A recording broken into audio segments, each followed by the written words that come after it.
channel. ඉතින් අද video එකෙන් කතා කරන්නේ මොකක් ගැනද කියලා මම හිතන්නේ දඬමතව දාන්න. අද මම ඔයාලට කියන්නේ කෙටියෙන් කියන්න. ඉතින් ඒක දන්නවා කියලා නොකිය ඉන්න බෑනේ. කෙටියෙන්ම කිව්වොත් අද වීඩියෝ එකේ ඔයාලට කියන්නේ මට O level කාලේ තිබිච්ච ප්‍රශ්නයකට උත්තරේ. O level කාලේදී අපිට තියෙන ලොකුම ප්‍රශ්නයක් තමයි O level වල විෂය 9ක් තියෙන නිසා අද මම මොන විෂයද පාඩම් කරන්න කියලා හරියට තෝරගන්න බැරි වෙන එක. ඉතින් මේකට ඔයාලට පුළුවන් පාඩම් කරන්න ලස්සන ටයිම් ටේබල් එකක්. ටයිම් ටේබල් එකක් කියන එක ටත් වඩා හරි ප්ලෑන් එකක්. මේ අන්තිම මාස දෙකේ ඔයා වැඩ කරන්න ඕන විදිය ගැන හරි ප්ලෑන් එකක් හදාගන්න සහ වැදගත්ම දේ ඔයා මේ වෙනකන් ඉගෙන ගත්ත දේවල්, ඉගෙනගෙන නැති දේවල්, පාඩම් කරපු දේවල්, පාඩම් කරපු නැති දේවල් මෙන්න මේවා හරියට ඔයාලට බෙදාගෙන වැඩ ටික කරගෙන යන්න පුළුවන් ක්‍රමයක් තමයි මේ වීඩියෝ එකෙන් ඔයාලට ගේන්නේ. එහෙනම් අපි යමු වීඩියෝ එකට. හරි ළමයි. අපි බලමු අපි කොහොමද මේ chart එක හදාගන්න කියලා. මේකට ඔයා ගන්න ඕනි A4 කොලයකට වඩා ලොකු කොලයක්. එක්කෝ A3 කොලයක්, එහෙමත් නැත්නම් බ්‍රිසල් බෝඩ් සයිස් එකේ කොලයක්. වැඩි ඕනේ නැහැ. ගෙදර තියනවා නම් ඔය කැලෙන්ඩර් කොලයක හරි ඉලක්කම් නැති පැත්ත අරගෙන ඔයාලට මේක හදාගන්න පුළුවන්. ඉතින් මේ තියෙන විදිහට ඔයාලට මේ පේන විදිහට ඔයාලා මේ වගුව හදාගන්න ප්‍රධාන විෂයන් 6 තමයි ඉස්සලා ලියන්න ඕනේ. ඊගාවට ඔයගේ කාණ්ඩ විෂයන් 3 එන විදිහට පිළිවෙලට ඔයාගේ විෂයන් ටික ලියා ගන්න. ඊට පස්සේ ඔයාගේ අච්චු පොත් ටික ළඟට ගන්න. 10 වසර සහ 11 වසර සියලුම අච්චු පොත් සමහර විට මේ වෙනකොට ඒවා දාපු තැන්වල ඇති. ඔයා වැඩි ඒවා කියවන්න බලන්න නැතුව ඇති.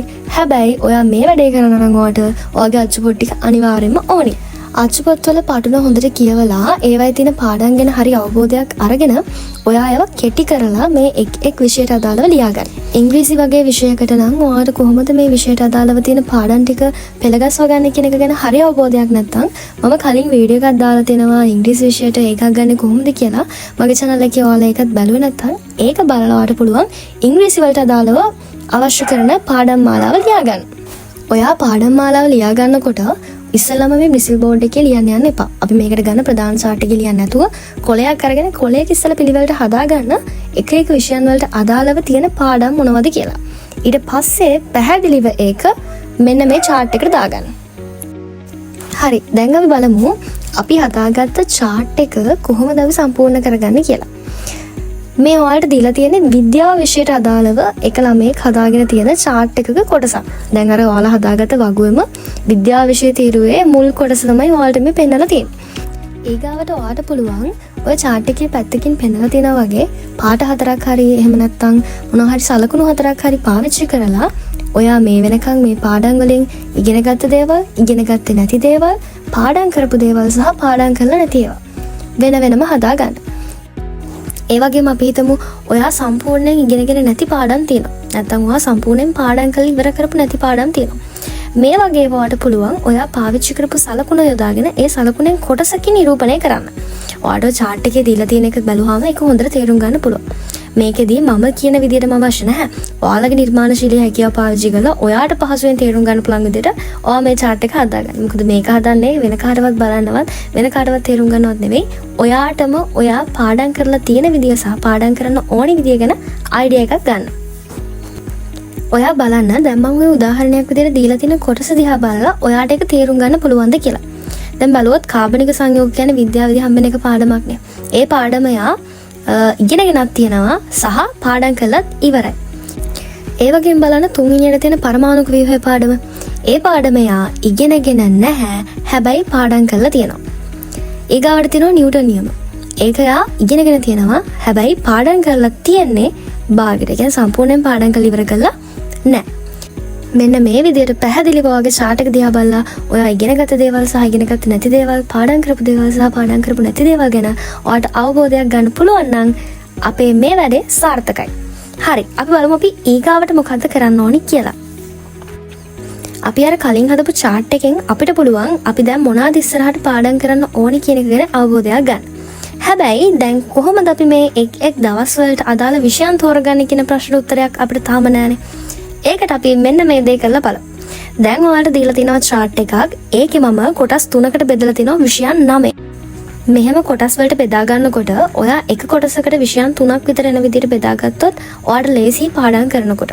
දැන් මේ chart එකේ තියෙන විදිහට බලුවොත් අමාරු විෂයන් 3ක් තියෙනවා, ටිකක් අමාරු විෂයන් 3ක් තියෙනවා, ලේසි විෂයන් 3ක් තියෙනවා. දැන් සමහර විට ඔයාට විෂයන් ටික ඔක්කොම අමාරු වෙන්න පුළුවන්, ලේසි විෂයන් එකක්වත් නැහැ.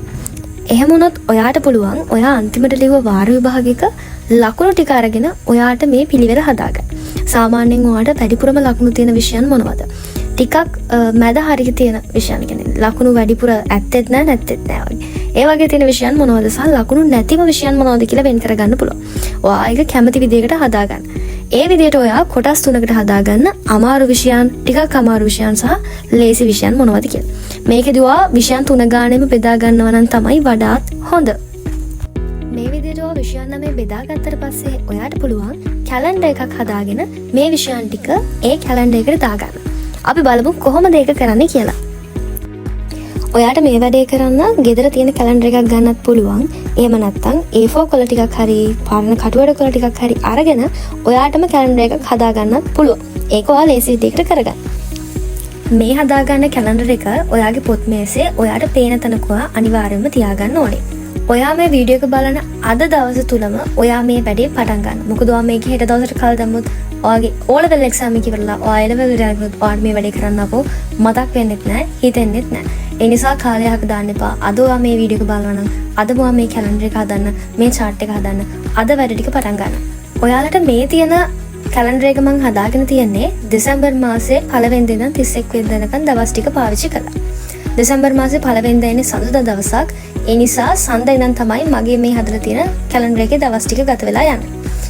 මම මේ දවස් වලට ඇතුළත් කරලා තියන්නේ මම කලින් වලට පෙන්වුවේ chart එකක් ලේසි විෂයන්, අමාරු විෂයන් සහ ටිකක් අමාරු විෂයන් කියලා. ඒක දැන්ට මොකට අමතක වෙලා නම් ඔයා අනිවාර්යයෙන්ම පාඩම් කරන්න කලින් භාවනා කරලා ඔයාගේ හිත එක්තෙන් කරගන්න. මොකද මේ කාලේ ගොඩක් අයට තියෙන ප්‍රශ්නයක් තමයි මේ පාඩම් කරන දේවල් මේ මතක නැහැ. ඒකට ඉතින් හොඳම ක්‍රමයක් තමයි භාවනා කරන එක. හරි, අපි ආපහු එමු අපේ කැලෙන්ඩර් එකට. දැන් මේ කැලෙන්ඩර් එකේ වලට පේනවා එක් දිනයන් වලට අදාළව මම විෂයන් 3ක් බෙදාගෙන තියෙනවා. මේ විදිහට ඔයාලත් ඔයාලගේ කැලෙන්ඩර් එකට එක දවසකට විෂයන් 3 ගන්න එන විදිහට බෙදා ගන්න ඕනේ. බෑග්ග්‍රවුන්ඩ් එකකින් සුනක ගීත නාදයක් ඇසේ ඒක ගැන වැඩි හිතන්න එපා. මේ විදිහට ඔයාලා එක දවසකට අදාළව විෂයන් 3 කොහොමද තෝරගන්නේ? දැන් ඉතින් ඒක ගැන අමුතුවෙන් හිතන්න දෙයක් නැහැ. ඔයා දැන් ටිකට කලින් හදාගත්ත chart එකේ ඔයා ලියාගත්තනේ. ඔයාට දැනට තියෙන ලේසිම විෂයන් මොනවද? ඔයාට තියෙන අමාරුම විෂයන් මොනවද? සහ ඔයාට තියෙන ටිකක් අමාරු විෂයන් මොනවද කියලා. මෙන්න මේවායින් තමයි ඔයා ඒ දවසට අදාළව පාඩම් කරන විෂයන් තෝරගන්නේ. ඔයාට පුළුවන් එක දවසකට ලේසිම විෂයක්, අමාරුම විෂයක් සහ ටිකක් ලේසි විෂයක් තෝරගන්න. එතකොට ඔයාගේ පළවෙනි දවසට එන්න ඕනි අමාරු විෂයකුයි, ටිකක් අමාරු විෂයකුයි, ලේසි විෂයකුයි. මේ මම හදාගත්ත එකට අනුව නම් පළවෙනි දවසට එන්නේ ගණන්, ඉතිහාසය, බුදු ධර්මය. දෙවෙනි දවසට එන්නේ විද්‍යාව, සිංහල, සෞඛ්‍ය. තුන්වෙනි දවසට එන්නේ ඉංග්‍රීසි, භූගෝලය සහ නාට්‍ය හා රංග කලාව. ආපහු හතරවෙනි දවසේදීත් ගණන්, ඉතිහාසය, බුදු ධර්මය. පස්වෙනි දවසේදී විද්‍යාව, සිංහල, සෞඛ්‍ය. හයවෙනි දවසේදී ඉංග්‍රීසි, භූගෝලය, නාට්‍ය හා රංග කලාව. මේ විදිහට ඔයාට පුළුවන් රටාවක් හදාගන්න ඒ දවස් වලට අදාළව පාඩම් කරන්න ඕන විෂය කොහොමද කියලා. ඒත් එක්කම අපි හිතමු අමාරු විෂයන් අතරිනුත් එක විෂයක් තියෙනවා ඔයාට ගොඩාක්ම අමාරුයි. එහෙමනම් ඔයාට පුළුවන් ඒ විෂය පාඩම් කරන්න නැති දවස් වලටත් අමතර විෂයක් විදිහට ඇඩ් කරගෙන හතරවෙනි විෂය විදිහට ඒ විෂයත් පාඩම් කරන්න. මේ විදිහට ඔයාට පුළුවන් ඔයාගේ විෂයන් 9ම එක විෂයකටවත් වැඩිපුර මහන්සි වෙන්නේ නැතුව, එක විෂයක්වත් අතහැර ගන්න නැතුව විෂයන් 9ටම එක වගේ මහන්සිලා හොඳ රිසල්ට් එකකට යන්න. ඉතින් මේ කැලෙන්ඩරේට අනුව පාඩම් කරන ඔයාට අපි හිතමු අද විද්‍යාව පාඩම් කරන්න තියෙන. හැබැයි ඔයාට හිතා ගන්න බෑ විද්‍යාවල මොන කොටසද පාඩම් කරන්න කියලා. එහෙමනම් ඔයාට පුළුවන් අපි ඉස්සෙල්ලාම හදාගත්ත chart එක බලලා ඒ chart එකෙන් විද්‍යාවල මේ වෙනකන් ඉගෙන ගත්ත නැති කොටස් මොනවද කියලා බලලා ඒ කොටස් වලට මහන්සි වෙන්න. මේ විදිහට ඔයාට පුළුවන් එක විෂයකටවත් ඕනතරම් මහන්සි වෙන්නේ නැතුව හැම විෂයකටම එක හා සමානව වැඩ කරලා හොඳ රිසල්ට් එකක් ගන්න. මේ විදිහට ඔයා මේ අන්තිම මාස කිහිපේ පිළිවෙලට වැඩ ටික හදාගත්තොත් ඔයාට පුළුවන් ඔයාගේ රිසල්ට් එකේ A B C S F මේ වගේ එක එක රිසල්ට්ස් ගන්න නැතුව ඒ 9ක්ම ගන්න.